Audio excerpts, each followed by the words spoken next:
Thank you for joining us again to Stealth Products Podcast. I'm Gabriel Romero, the host for today's program. I'm really excited about our topic today. Our friend that we are going to introduce, Benedetto Del Greco. He is our new assistive technology developer at Stealth Products, and we're going to get to meet Ben, as he likes to be called also, and talk a little bit about some of the products that he's working on, some of the softwares that we're kind of looking into in the future. But more than anything, I'd like to go into his experience. It's 'cause for me, it's kind of a unique experience, being that he has an engineer mindset, yet working in a clinic through the years. So I'm really excited for this, and thank you again for coming back and visiting us on this podcast. So Ben, welcome to the podcast, and look forward to having this chat with you today. But as I just mentioned right now, it'd be great to kind of give an overview of your career, how you got into this industry, right, and what your focus was in getting to Stealth Products. All right. So thanks for having me. Yeah, that's a very good question. I started. I shall say that I was considering going in finance, and then talking with a friend of mine, I discovered for the first time the assistive technology field. I didn't know it existed, and I was intrigued by it, and so I started having a look at it, and here I am. Awesome. Quick question. Yeah. Great answer and details in it. I've always wondered this from already how you're describing it. When did it start for you in your life that technology was interesting to you as a young child, as putting things together? Because I always think that there's parents that are going to be listening to this. There's clinicians, dealers that have kids, and if they could catch, because I think that that's a very important thing too that you'll get into, is when you're working with clients. Yeah. The neuro side of it, that you and some of the experiences that you had with that. But for you, when would you say, this is when I knew I was going to start wanting to do this, or liking to do this? I think that it all started with a person. So if I look back, and of course I was already working in the field. But I was more or less a glorified software developer at the time, right? With a little bit of background in physiology and in anatomy and in some information that may be useful for the development of new software applications or assistive technology solutions. But if I need to pinpoint a moment in time, I would say when I met one person. This person he had ALS, and he was a nurse, and so he knew what was coming, right? When it comes to ALS, you slowly start losing your autonomy. And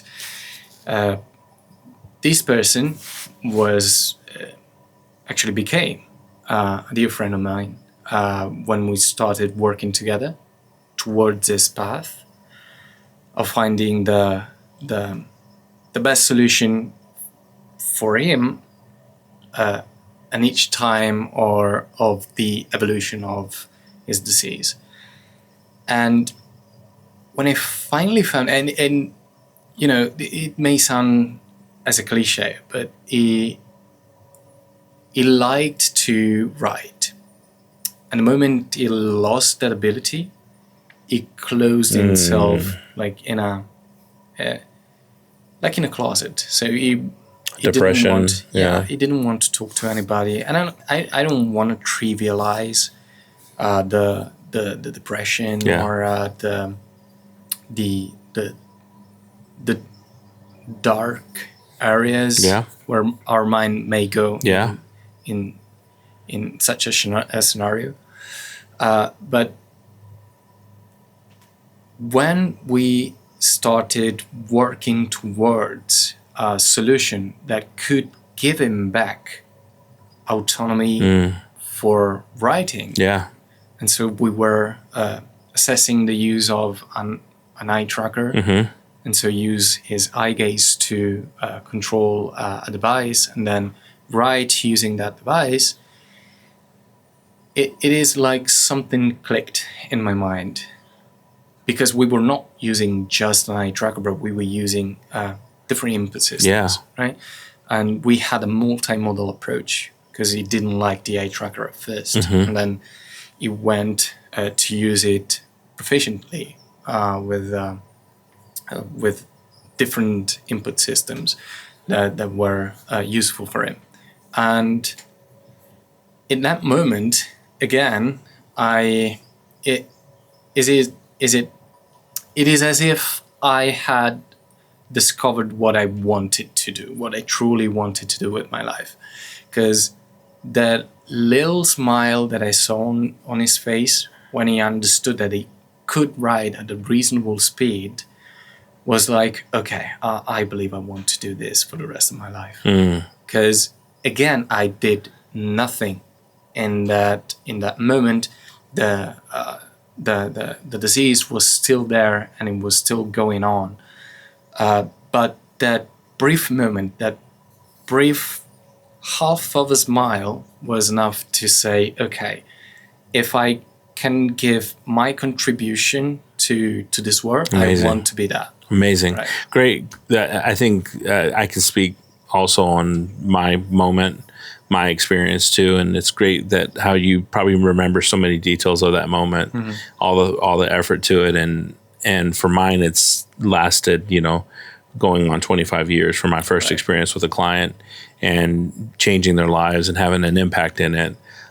So I appreciate you sharing that, and I'm sure you have many more, and I look forward to hearing about them.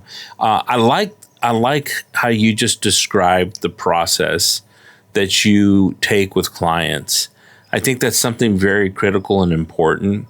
I think that it's very unique because, again, I hear engineering coming out of you, but with also a softer side of really considering not only the patient, family members, clinicians, everybody that's involved, the full circle around the patient, where the patient's, of course, the center of it all, but how critical it is for every individual's involvement to align itself and to understand it. If you can, because I'm very interested to see the approach, the Italian approach to some of this and what you've seen. You've had the privilege, we'll say, to have great teachers, great people that have been around you, that you've seen. You've got to see, like I did too, great experience around me that created the where I feel like my knowledge base went. If you can describe to me what you see has been the best method. You're working with a patient. I'm calling you. I have a patient. I've had some challenges in getting them, let's say, to access their world. I'll just leave it broad that way because I want you to take me on the process that you would do, asking me the questions and being a part of the assessment. Again, hopefully that's okay, because I really find that's your space. Like in knowing you these past days, I think that's your element. That's like where you're like, oh, okay, this is where. All right, I'm excited now. I'm comfortable now in talking about this. Yeah.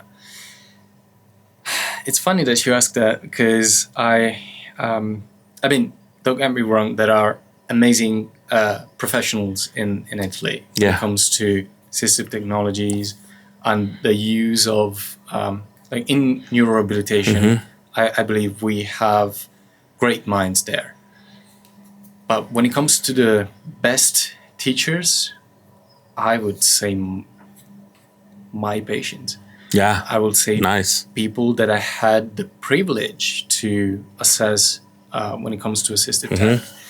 Because they were truly one. And again, when it comes to like the theory, yes, there are so many books out there that can tell you are really the foundation for everything we do daily in AAC, in assisted tech, in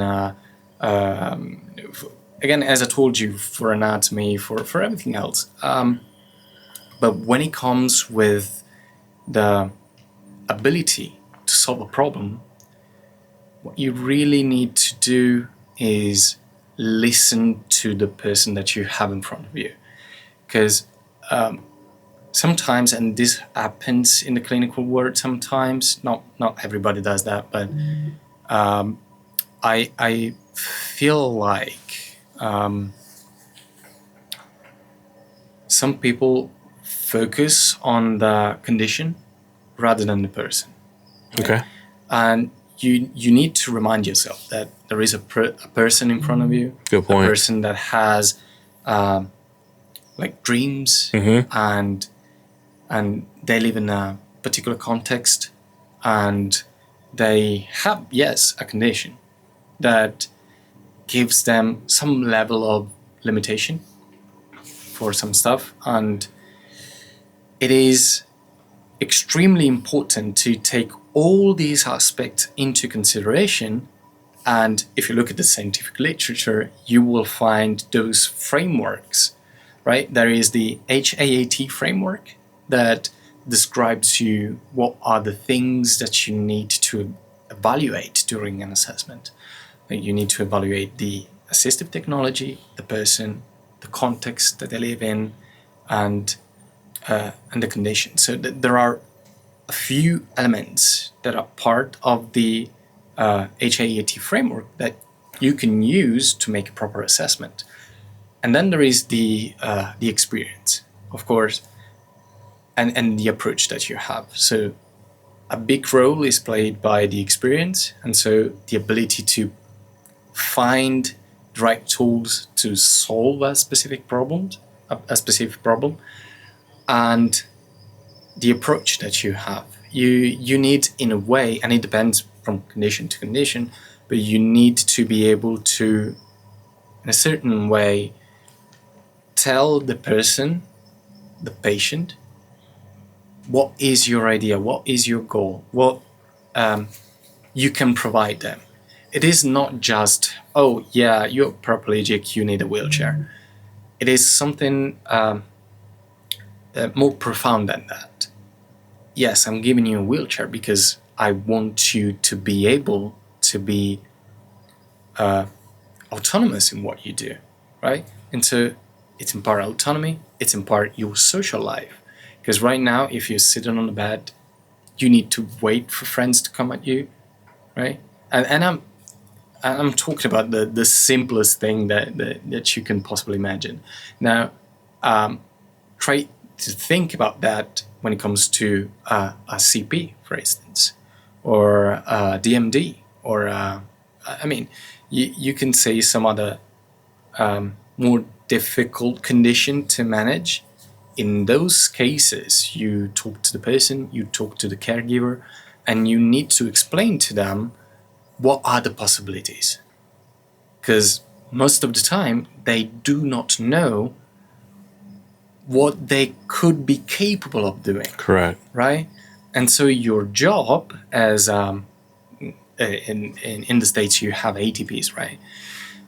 Your job as an ATP should also be the one that gives them all the tools for a better future. Mm-hmm. As tiny as your contribution could be, but that's it. I love it. I love that approach. I think that I think many a times, this is just my personal experience, I think many of the times the client is missed in the process. Mm-hmm. I remember there was a time that everybody were as a team working together in a clinic, trying to assess a young lady. And we're figuring out the chair, figuring out seating, figuring out drive method, all these factors. And when I say drive method too, it's on the chair. It was going to be rear wheel, mid wheel, or front wheel. And as we were all talking over her, because the family was there, really not engaging and understanding, everybody was like working through the process of trying to get a good understanding of what to do next.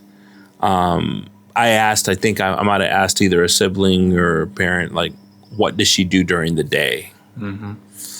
And her highlight of the day wasn't school, wasn't the park. It was going down from her house to where the horses were and watching her siblings ride the horses. Right.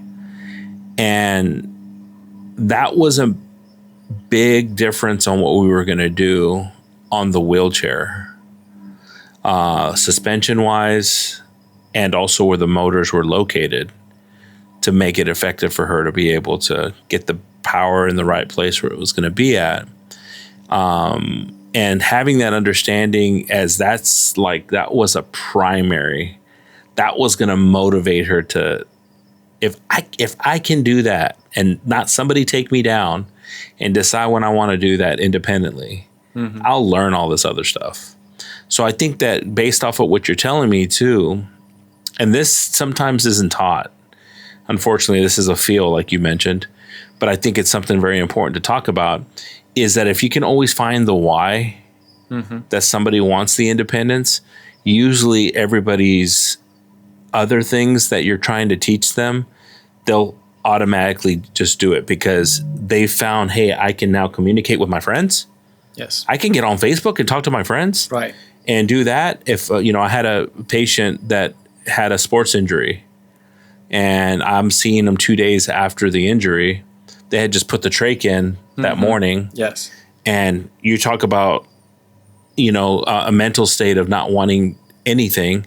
Right. And as I started, and they had me showing him the possibilities of things, and I wasn't getting anywhere until I connected the device and started scrolling through my Facebook and saying, hey, you could reach out to your school, you could reach out to your friends, and you could just see a little glimmer of, I'm going to be able to do that stuff as I'm recovering in things and going through things. So I like that approach.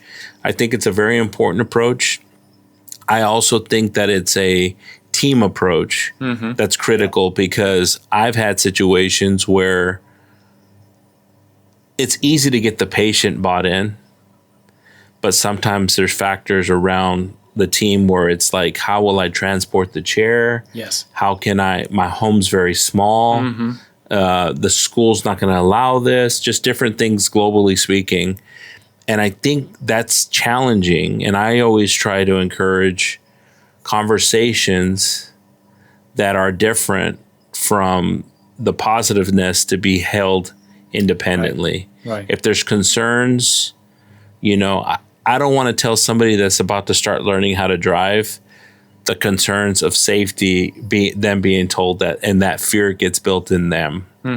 I want to be able to have a conversation with the therapist, with the parent, saying, I'm going to make this chair where you can stop it with your foot.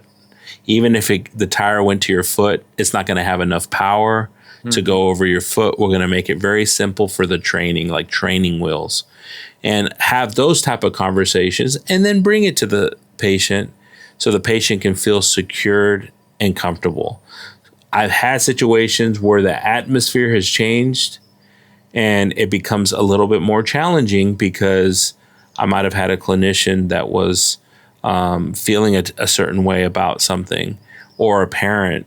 And it takes us all being on the same page. And then, of course, we've had the amazing ones where one thing positive happens, everybody gets excited, and you love that energy. And you see the patient get excited, knowing that they can do things, and now it opens a door of possibilities. Yes. So I think that you really hit on a couple of key things when it comes to that. And you said something that is often overlooked. What an ATP should do, or a person that does the assessment should do, is look at the multidisciplinary.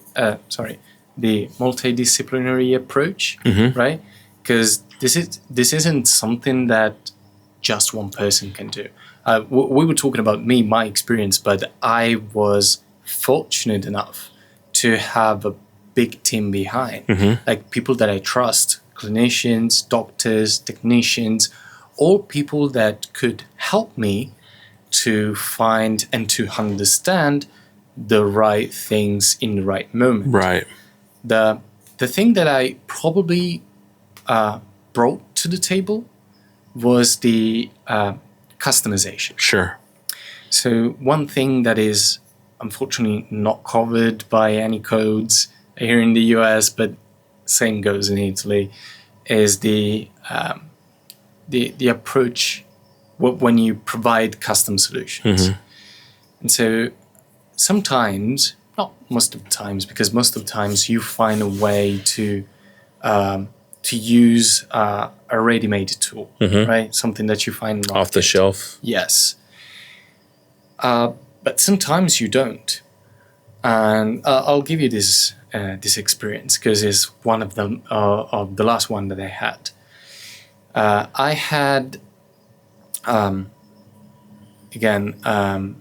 let's call it a patient, although they all become friends in a way or another, right? And so he wanted to play video games. He had a power chair which was not really built to play video games, but he wanted to have like a couple of switches to play two games. FIFA, which is of course, football game. Makes sense in Italy. Yeah, you say soccer, but it's actually football. Yeah, I don't wanna say anything else. And then he wanted to play F1. Right? Two of my favorites. Okay. Yeah. So he also likes like fast cars. Right? Yeah. And so we needed to find the perfect scenario, and there are there are actually two plus others big no profits that are actually making video games accessible. Yeah. But we didn't have a solution for his wheelchair, and he wanted to drive with his joystick, right? So I had two switches, and I needed to make an interface between his joystick and he had an Xbox, and so with the adaptive controller. Sure. Right? So what I ended up doing was make the assessment, understand the scenario, understand what was the best configuration for him, and then develop a little, with a very simple prototyping board, an interface that was able to connect to his own joystick and fake the signal, so change the signal. Yeah, like emulate it. Yeah, from the joystick of the power chair that he had to the Xbox controller with a very little dongle interface. And I have developed the very simple firmware that was emulating a joystick. Sure. So it was modifying, it was getting the inputs from the wheelchair joystick. Yeah, from that, and then elaborating it and transforming them into signals that were understood by the Xbox adaptive controller. Nice. And then the rest. That's awesome. Was easy. And that's a fun one right there, because you look at it, and I think that, sometimes we get, which is very important, is the independence of mobility. But you have to have these factors that go in together. And that really excites me, Benedetto, in our conversations that we've had, because you could have somebody that's just focused on the one or the other. Yes. It's very unique when they cross elegantly and effectively. Yes. And I think that one thing that I'm excited about having you on the team here now at Stealth is our future focus with developments. Now, there's a lot of things that are going to be coming out very soon. that we're going to be introducing and having conversations with, which is really exciting. And I think that what would be good in this next segment here, if we can talk a little bit about what that's going to look like. Yeah, before we touch on the future, there are some things in the present that are actually very interesting. I mean, and you know better than anyone else that we have an amazing product at Stealth that is called iDrive. That right now we're using in a very particular way when it comes to adapting the different configurations that we have to allow people to drive a power chair with the best configuration for them. And so I really like that product because it allows you to have a fully customized solution. And that's what assistive technology is all about, right? What you mentioned earlier. Right. So what I personally like about iDrive, or what I thought that I liked about iDrive was the fact that it allows you to do this full customization. But starting to work together, I noticed that we could do much more with iDrive. And that what is really what excites me the most. Because right now I see a number of possibilities when it comes to assistive technology, and everything is powered by iDrive. Are you telling me that we're about to go developer mode? Oh yeah. When Apple launches a product and they leave it open for developers. I think that's kind of where we're going. Is that kind of like if we're teasing some stuff? Yeah. Are you about to start doing some amazing things to connect to it, right? We'll try to, but you need to stay tuned. Yeah, there you go. That's good. That's good. No, and I'm very excited about that, as everybody knows my focus and my consideration of iDrive. So, and you've definitely got my interest in it. So I'm looking forward to that. So like you said, stay tuned. So what do you think based off of that? Like you asked, the technology in the future, right? Because I think that that's a big thing for you, even with iDrive. Yes. It's like, okay, is it going to be able to do these things, and what those things are in the future?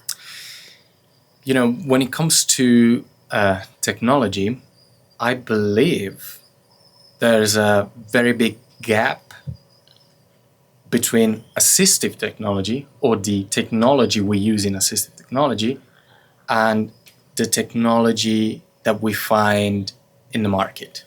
Like things that are developed by the big players like Apple, Google, Microsoft, you name them, right? And that kind of technology, it is already available to us to develop the new things. And so in a way it connects to what we were talking about when we were talking about iDrive, right?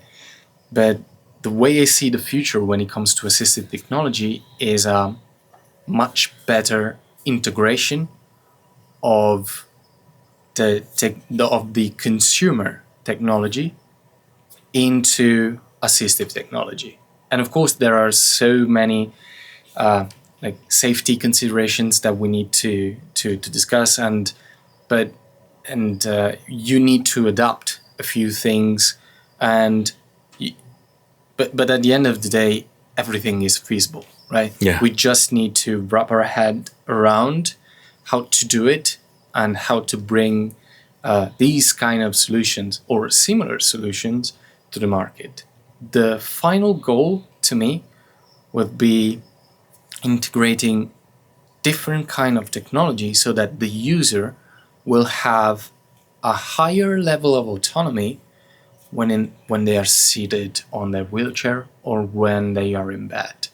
So that goes with home automation. We touched on video games accessibility, right? That's another big thing. Communication. AAC and text-based communication. It's another big thing. I shouldn't say AAC, I should say symbol-based communication, right? And when it comes to mobility, to power mobility, the way I see the future is is where everything is integrated in one big system, and we do not need to buy or provide many different stuff or many different things to solve in a slightly different way the same identical problems in different scenarios. So that's the final goal. And there are so many tools that we can use. One of the most recent one out there is AI. That everybody's talking about AI, and what we are talking about right now is generative AI, because AI has been in use. I was using what you may call AI. When I was working on it, people were calling it machine learning. Now it's fancier to say AI, but the potential that generative AI has in our field is huge, and we are still touching the surface of what we could possibly do. But in the realm of speech generating devices, like if you want to provide customized symbols for a user, or if you want to, there's a big thing about communication devices. Right now, if you want to say something, and say in best case scenario, you have very high quality speech synthesis, but the way it feels, it's always the same. So if I want to be excited, that's my no excited emotion, voice, right? It's not Yeah. it's not cool if I want to Yeah. sound excited, and that's a big part of the social life that we have. So why a non-verbal person shouldn't have that, right? And a cool thing about generative AI is that it allows us to do that. Now it's up to us, assistive technology developers or manufacturers or you name it, to bring that kind of technology that we have for consumer products to the assistive technology industry. Yeah, good right? point. Yeah. And that's just an example. We could use generative AI to understand, and that this is the thing that generative AI, I don't want to go too much into details of it. The weeds of it. Yeah, right. But one thing that generative AI is very good at is understanding context. And that could be, I should say, very useful for understanding the different phases during the day that a patient have with a particular condition. So it's not only to generate text, it could be used in many other scenarios, but again, we would need another couple of episodes for that. Well, we'll have to. That's a great one, because I know when we had that discussion, it's a great follow-up podcast that we can do. Maybe bring in somebody that we can have for it, and there it is critical. It is important. It is what's now, and it is what's the future is going to be like, which will look different. I like talking to people that are not only in today's environment, but also looking into what the future is going to be. I think that's helped us already with some of the conversations we're having. I really appreciate, Benedetto, you taking the time with us today, and I'm really excited what the future looks like for Stealth and our development and our considerations. I think we line ourselves up very well with that. And so looking forward to many more discussions, especially like you mentioned before, on these future launches that we're going to be looking into. And so thank you again for being on the program today. And if anybody has any questions, any of the stuff that leave some comments. And I appreciate you joining us today. Again, Benedetto, which you'll be hearing a lot from him, from different meetings that we might be having, roundtables, forums that we could be doing. So I look forward to say hi to him. If you've seen this podcast and you're talking to him, let him know that you saw it. And again, I appreciate you being with us today, and look forward to future episodes. So thank you.